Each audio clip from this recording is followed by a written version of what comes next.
Hi, everybody. My name is JB Cook. I'm a senior at Mountain Brook High School.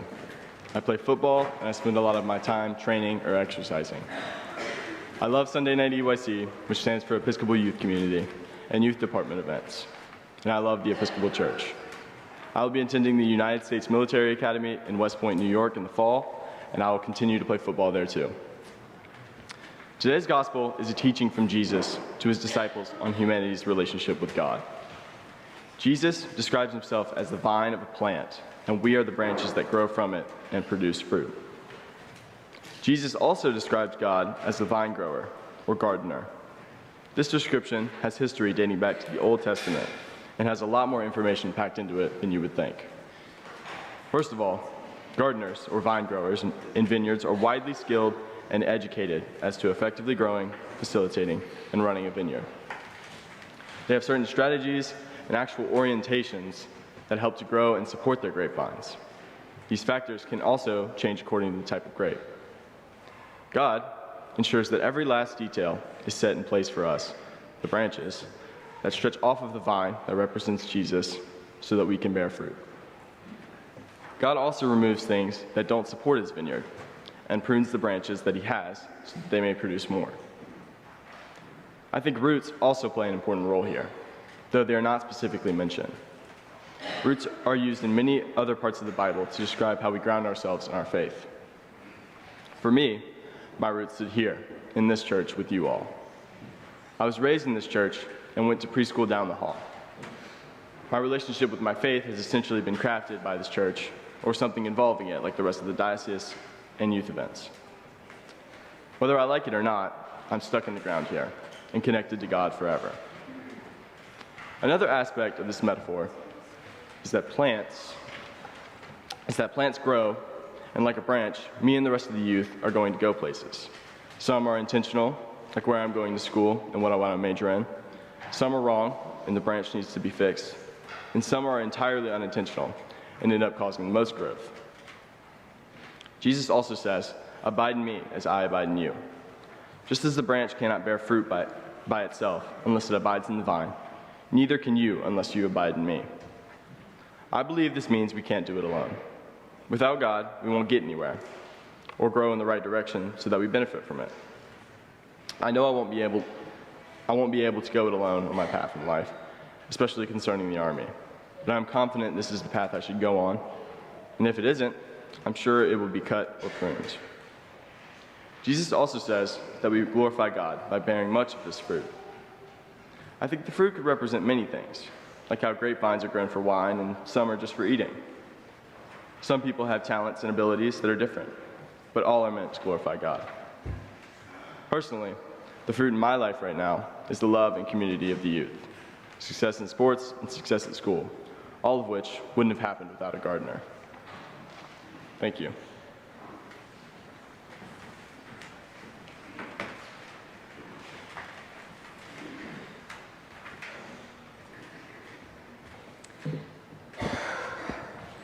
Hey y'all, my name is Sarah Dunlap and I'm a senior this year at Vestavia Hills High School and I'm planning to attend Auburn University in the fall. I've been going to St. Stephen's my entire life and for as long as I remember, it has been the place where I'm the most comfortable.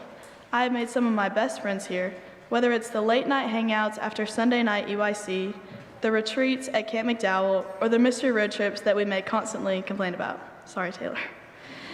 I've always found my place here. St. Stephen's is a place where everyone can be their true selves without any judgment, and I'm so thankful for my parents who raised me here and for anyone who has helped me along the way. In the gospel today, Jesus says, "I am the vine and you are the branches. Those who abide in me and I in them bear much fruit, because apart from me, you can do nothing." I like to think of this as not only is God the vine, but St. Stephen's is. We are the branches. Coming here my whole life and being involved in things like youth group, children's choir, and helping out at the preschool makes me feel like I have plenty of fruit to go around. People have definitely come and gone, just like branches do, and I think that has only made our connection stronger. I truly do not know what I will do without seeing all of these familiar faces in the fall, but I know I'll work it out. I want to mention someone who has helped me so much along my journey with faith, my grandmother. My grandmother, also known as Mimi, was one of the strongest people I've ever known. She was definitely one of the branches with lots of fruit. She raised my dad in the Episcopal Church, where he was pretty involved as well. We didn't talk about faith together very often, but she always inspired me to be a better person, not just in general, but with God in mind. I remember one Sunday, after she had moved to Birmingham, she came to St. Stephen's with us.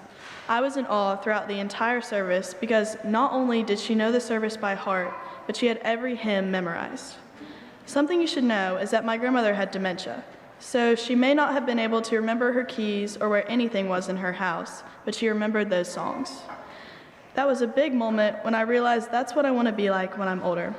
When I forget everything else, I want to be able to remember this place and the wonderful things about it. My grandmother passed away in the fall of 2022, and I've been trying every day to be half as close to God as she was. Anyway, I just want to wrap this up with a thank you.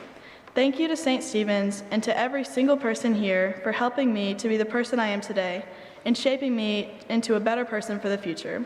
Hopefully I can grow many branches in Auburn during my time there. Thank you.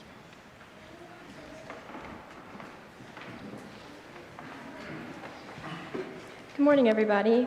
My name is Reese Fetner. I'm a senior at Vestavia Hills High School, and in the fall, I will attend the University of Alabama.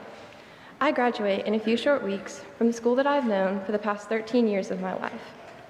Even though this past week we had events that we wore our graduation gowns to, it still doesn't feel real. As I move on to the next chapter of my life, I hope to continue to be a branch from the vine like we heard in today's gospel. One thing about me is that all of my life I've been afraid of change. So this year, I've been working on turning that fear into excitement. There's so much change coming my way, and it is an exciting but terrifying thing. One thing is that I will not be here every Sunday and Wednesday like I have been for years. As you can imagine, this year has been full of reflection. One of the most significant factors of who I am is that I grew up in the Episcopal Church. It is the lens through which I see the world.